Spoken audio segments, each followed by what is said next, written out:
Alright, y'all, you wanted an update on the CL, so here we go. Here's the new engine that's going in it. I've tore it all the way down. All the stuff for it is right there sitting on top of that. The heads, there's all the stuff from inside the heads, more or less. All this is going in it. SuperTech springs from P2R. The heads are currently sitting in Florida. Sean has them. And we're just going to go ahead and put all the stock rockers back in it, stock cams back in it. I do have the RL cams, but I'm not going to go that route because of the AEM V2. I can kick VTEC in sooner, not have to worry about that. So that's kind of what I've got here. I don't believe that this motor has 80,000 miles on it. Everything's too new looking. If I can find you the water pump, I'll show you. So here's the water pump. I mean, to me, I don't think that had 80,000 miles on it, honestly. That looks brand spanking new. And it's a Honda water pump. And then if you come here and look up the pickup tube, there's, you know, no metal in there. No shavings, no none. And I mean, I haven't even like wiped this down or cleaned it up. I just kind of, you can see a little bit of stuff there, but it didn't have any buildup like a typical engine would. Kind of blows my mind, really. Here's the bottom windage tray, splash guard, whatever you want to call it. That wasn't bad. Bottom of the oil pan had a little bit of residual stuff in it. That's over here. I've got that all cleaned up right now. I thought about getting a piece of aluminum and going across this and making my own more or less splash guard for when we're racing. I'm afraid that oil is kind of like coming out of the bottom and coming up here and missing the pickup tube and stuff like that. But since it's aluminum, it's a little bit harder to do and make something happen like that. But we will see once I get the heads in and start assembling this. Then we'll go from there and hopefully get it all put in and get it running before the next race. If you watch my videos, you see where we were up in Ohio. That was a pretty fun time racing a BMW. And I'm racing an engine that had 200,000 miles on it, and it was keeping up with it. And apparently I neglected the valve timing and all that, and didn't check my valve lash or adjust my valves. And I have a feeling that had a lot to do with why it messed up, along with multiple money shifts. So, but once I get home, I'll turn this back on. I'll show you the other stuff in the box. So lots to show you with the CL. Ever since March, since the motor got blown up, or more or less money shifted, the valves got sent to the pistons, she's been sitting like this. So I'm slowly getting the funds together to where we can build it properly, and work has been wide open during the coronavirus, and I really haven't had much time to mess with it. So I'm finally getting all the pieces to the puzzle sent in the mail. As you saw, here are the other pieces. Right here we've got the AEM tuner. Right there we've got poly bushings, Dale Earnhardt Jr. We've got the single coolant line. Alright, where is it at? That's dope right there. And then we have got the CNC ported runners. And the only thing we have left is to get the heads in the mail. Once the heads arrive, we will have everything we need to do the job. So basically what we're going to do, since we have got a problem right there with the fuel tank, I talked to a company called Radium Engineering.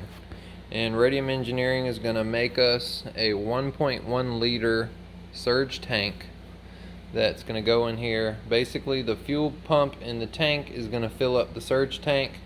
Inside the surge tank will be another pump that will feed the motor. So when we get down to our last 4 gallons of fuel, right now we have 15 minutes left of track time, and we experience fuel slosh, and we get the motor and it cuts out.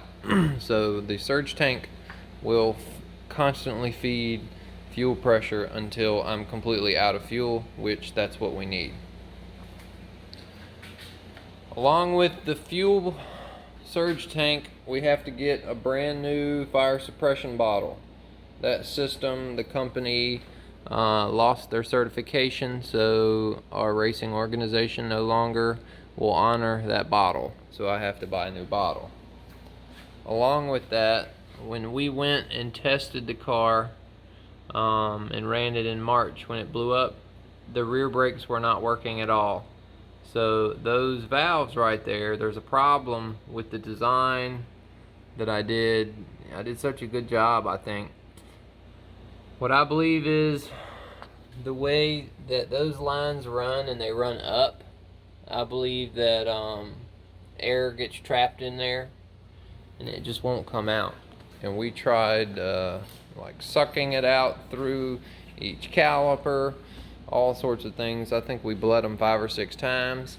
Then I went to thinking it was the master cylinder, so I replaced the master cylinder that morning. That didn't fix it. So I'm gonna go back to the way the brakes were and try different compounds.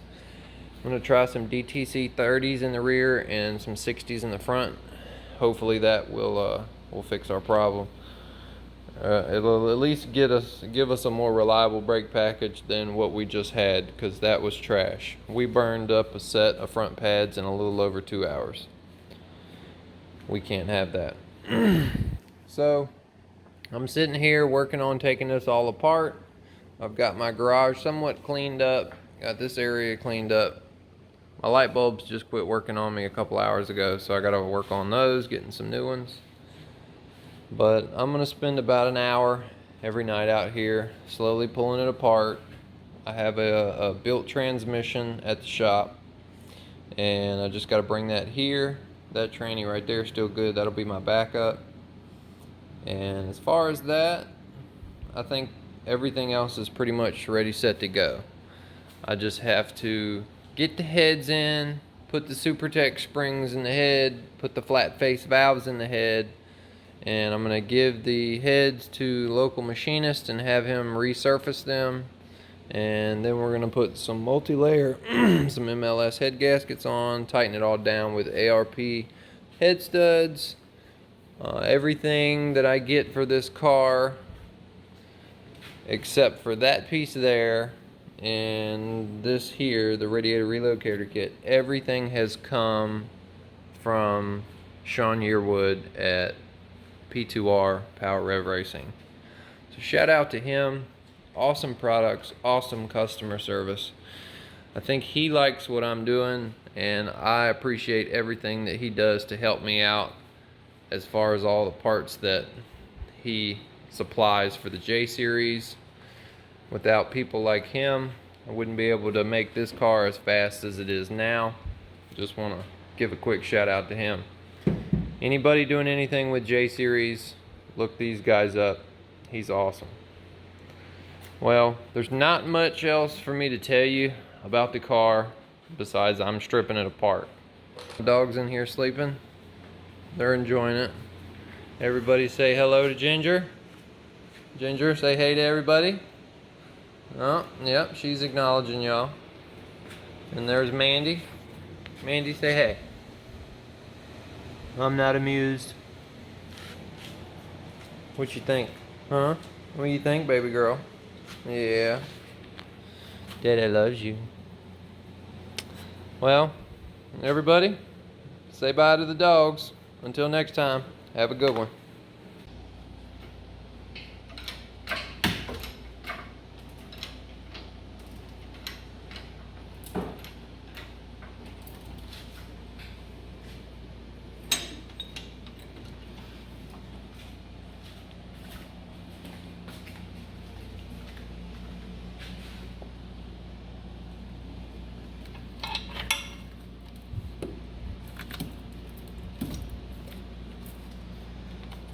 gotta take that off. Okay.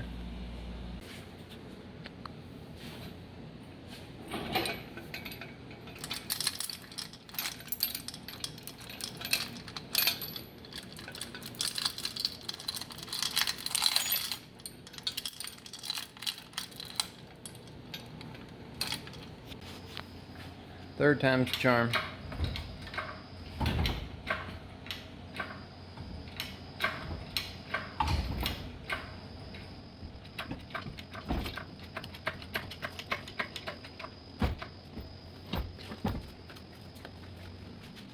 Everything's disconnected over here.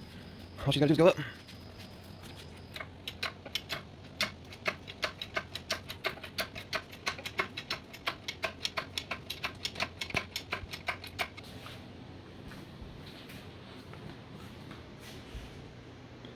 She's elevated. Time to drag her out.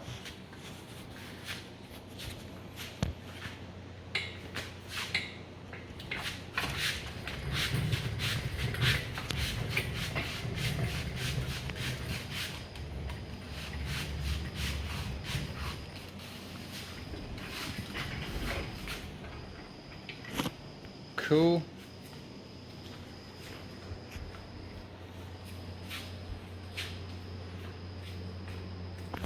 Now if you're wondering why I color coded these, because each one of those is a shifter spring, and it's easier when you assemble it and put it back together to color code it, just to know what went where. And S1, that's stock number 1, I have a stock number 2, and then I have a B1, which is built number 1.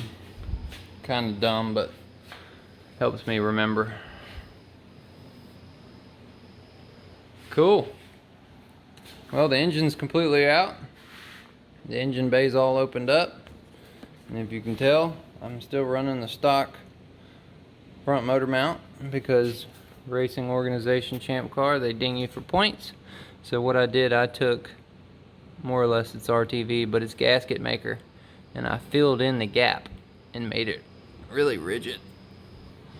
And then the one in the back, did the same thing.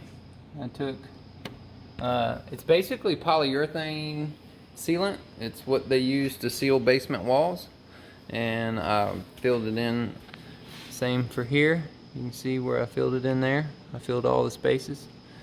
And then I did the same down here for these. And then the way that I did these, since it's got a bolt coming through and the aluminum piece is actually threaded, I actually took the liberty of putting a nut on the back end of it and tightening it down. So that way they don't back out when you're racing. And these right here is a custom J-pipe that was made. If you watch another video, you'll see. This is 2 1/4 inch that goes back to the Y. You can see it. So the issue with this setup is the O2 sensor is only reading off one bank. So I'm gonna go ahead and plug that and put the O2 sensor back where the pipes meet in the Y. So, and as far as the braking situation is concerned, this little doohickey here, well, basically what I'm understanding is this is a safety device. So this side over here and this side over here, that goes to your back left and that goes to your back right, and these are your feeds in. So if this line were to rupture, there's a little slide inside here, and if it were to rupture, then that means fluid's going to travel through that one a whole lot faster. So what happens is that little slide, it slides over and blocks that port off to where you actually have braking and you can slow your car down. What I think was happening, since the brake valve is before this, when we start manipulating the brake valve, this thing here doesn't know that, and it's trying to push it back and forth, and it's fighting us. That's why I was always having a problem locking up the passenger rear tire. That would make sense if that thing is what I was told it is. So I'm gonna go ahead and delete that whole thing, and then basically just connect this line here to that line there, and then that line there to that line back there. And that's what we're gonna try.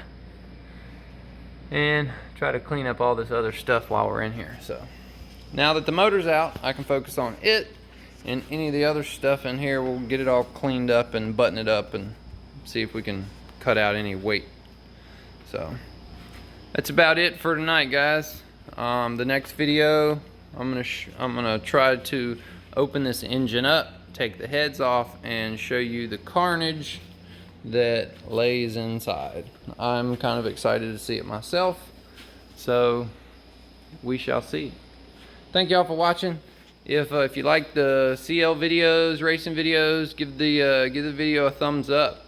If you haven't subscribed to the channel, please hit the subscribe button. That helps me out a lot, gives me motivation to make more videos. I know it's been a while since I've made any car related videos, but racing season's starting to start back up for me. It's the end of summer, so we're gonna have fall and wintertime racing, and we've got to get this bad boy to where she can pull some podium finishes.